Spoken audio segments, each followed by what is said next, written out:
आता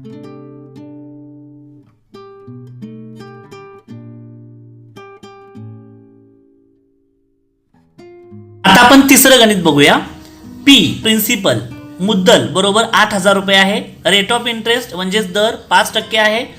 टी कालावधी दिलेला आहे, प्रश्नचिन्ह दिलेलं आहे म्हणजे कालावधी काढायचा आहे. आय सरळ व्याज दिलेला आहे 800 रुपये आणि रास अमाऊंट प्रश्नचिन्ह आहे म्हणजे यातमध्ये दोन घटक काढायचे आहेत.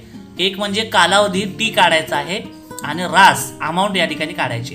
सुरुवातीला मी काय करतो, हे सूत्र लिहून घेतो सरळ व्याजाचं.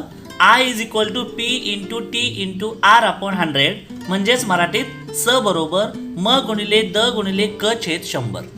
आता याच्यामध्ये किमती टाकतो. आता स म्हणजेच काय आहे, इंटरेस्ट त्यांनी दिलेला आहे 800, तो या ठिकाणी मी 800 लिहून घेतला बरोबर. नंतर या ठिकाणी म म्हणजे प्रिन्सिपल 8,000 ऑलरेडी त्यांनी दिलेला आहे, तो इथं लिहून घेतला. त्यानंतर रेट ऑफ इंटरेस्ट द हा 5% आहे बघा इथं, तो मी इथं लिहून घेतला 5. आणि क म्हणजेच टी त्यांनी दिलेला नाही म्हणून मी क आहे तसं लिहून घेतलं आणि खाली 100 लिहिलं. आता आपण काय करणार आहोत, आधी या 100 वरच्या 2 शून्य आणि 8,000 वरच्या 2 शून्य आपण या ठिकाणी कॅन्सल करूया. आणि क हे बरोबर चिन्हाच्या उजवीकडे आहे, ते उजवीकडेच ठेवूया. आणि इकडच्या जेवढे अंक अंशात आहेत ते इकडं छेदात आणूया आणि जेवढे अंक छेदात आहेत ते इकडं अंशात आणूया. म्हणजे अशा पद्धतीचं पक्षांतर करूया म्हणजे आपल्याला लक्षात येईल. मी क आहे तसा या ठिकाणी लिहून घेतो बघा. क या ठिकाणी बरोबर आता डावीकडे 800 आहे तिथं लिहायचं गुणिले. आता इथं छेदात काय उरलंय, इथं छेदात फक्त 1 उरलंय, मी 1 लिहून घेतो बघा. इकडचा छेदातला 1 इकडे मी अंशात घेतला हे लक्षात ठेवा. आता इकडे अंशात काय काय उरलं, 80 आणि 5 उरलं, ते मी आहे तसं इकडं छेदात घेतो. 80 आणि 5 उरलं. आता मी 80 म्हणजे इथला 1 शून्य आणि 800 वरचा 1 शून्य मी कॅन्सल करतो. 8 एके 8 आणि 8 एके 8 आणि वरती 1 शून्य म्हणजे 8 10 80 म्हणजे वरती किती आलं, 10 आलं. आता 10ला पुन्हा 5ने भाग लावूया. 5 एके 5, 5 दोन्ही 10 आणि 2 गुणिले 1 येईल बे एके बे म्हणजेच क बरोबर, त्याला आपण इंग्लिशमध्ये टी म्हणतो, क बरोबर येतो 2 म्हणजे 2 हे काय आहेत, वर्षे आहेत. 2 इयर्स 2 वर्ष हे आले क. ही क ची किंमत आली म्हणजे 2 वर्षासाठी 8,000 रुपयावर त्याला 800 रुपये काय मिळतं, व्याज मिळतं 5% दराने. आता आणखीन काय राहिलं, आपल्याला रास काढायची आहे. आता राशीचं सूत्र आपण या ठिकाणी लिहून घेऊया. ए म्हणजेच रास बरोबर पी अधिक आय. पी म्हणजे म आहे आणि आय म्हणजे स आहे. आता म म्हणजे मुद्दल, मुद्दल किती आहे, 8,000 रुपये आहे. 8,000 अधिक आत्ताचा सरळ व्याज, आपण आता क काढला, सरळ व्याज त्याने दिलेले ऑलरेडी 800 रुपये बघा. 800 रुपये हे ऑलरेडी त्याने दिलेलं आहे. ते आपण ह्यांची काय करू, बेरीज करू. याची बेरीज येईल 8,800 रुपये. हे आलं ए, ज्याला आपण मराठीत रास म्हणतो.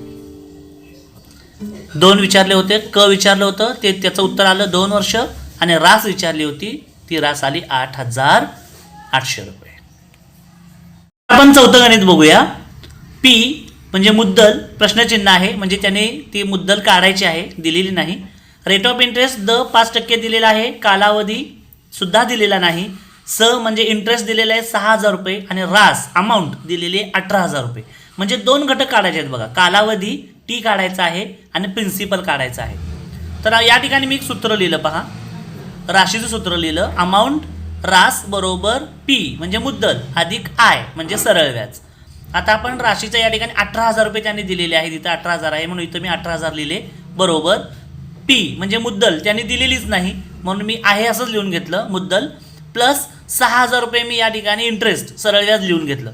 आता काय करायचं, हे पी या ठिकाणी असंच ठेवायचं आणि 6,000 रुपये जे इथं अधिक आहे ते इकडे आल्यानंतर काय होईल, वजा होतील म्हणजे 18,000 वजा 6,000 असं होईल बरोबर पी प्रिन्सिपल किंवा मुद्दल.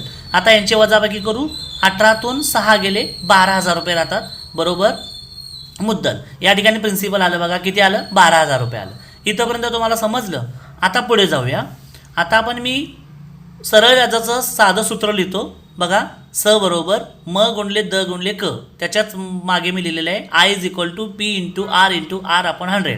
या ठिकाणी मुद्दल जी आपण आत्ताच काढली ती 12,000 ती या ठिकाणी लिहिली. रेट ऑफ इंटरेस्ट त्यांनी ऑलरेडी आपल्याला दिलेला आहे 5%, तो इथं लिहिला.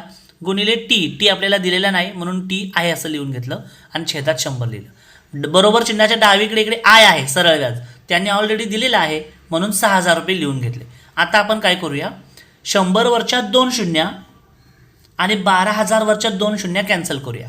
आणखीन टी म्हणजे क हे बरोबर चिन्हाच्या उजवीकडे आहे, ते उजवीकडे आहे असं इथं लिहून घेऊया.